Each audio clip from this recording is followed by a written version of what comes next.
This is an island business put for this Tuesday, October 9th, 1984. Good evening, I'm Peter Wiggins. Here's what's happening.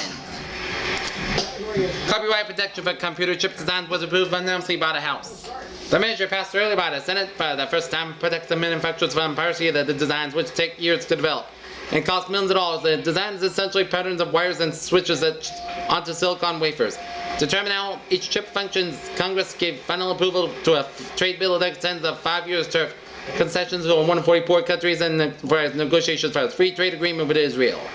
Interest rates declined for the third day in a row amid signs that the Federal Reserve has eased its monetary policy. However, the federal supply of heavy supply of treasury issues to be auctioned in the next few weeks countered some of the enthusiasm. Stock prices fell slightly. The Dow Jones Industrial Average dropped 2.76 points to 1,166.13. Following the board increased to 36.8 million shares.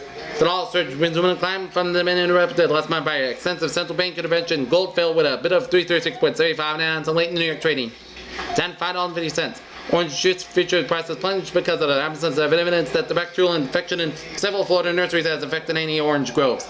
A 2-year accord on labor relations and salaries was signed by Prime Minister Felipe González of Spain. The agreement gave the socialist government and some breathing room for any effort to its overhaul industry to preparation for the expected Spanish entry into the common market within 15 months. Two Walt Disney shareholders have hired Dylan Reed to advise them about their holdings in the company. The shareholders, Walt Disney's widows and his widow's daughters, hold 5.5% of the Disney stock. Analysts said the two might seek to assert more control over the company. In a statement, the company said that two did not intend to dispose of their shares. CBS reported a 44.1% created a quarterly earnings, speeded by the strong television ratings and several best-selling record albums. Profits totaled about $48.8 million and 64 cents a share, up from $33.4 million at $12 a share. A year earlier, Kaiser Aluminum has lost $73.2 million in the third quarter.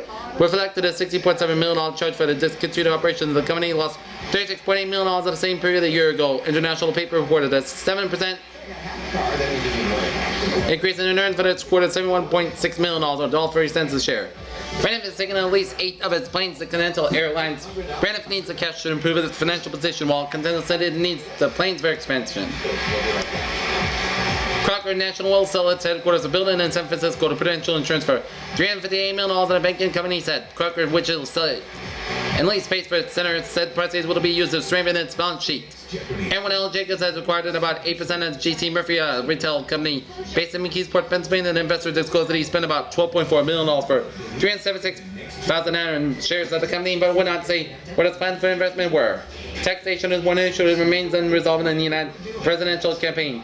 Both major party candidates are reluctant as best specific before. Elections about tax changes that would affect large groups of voters or over. Leaders have suggested adoption of some form of flat tax. Analysts are changing their views about AT&T's prospects now that the company has shed its regional Bell subsidiaries.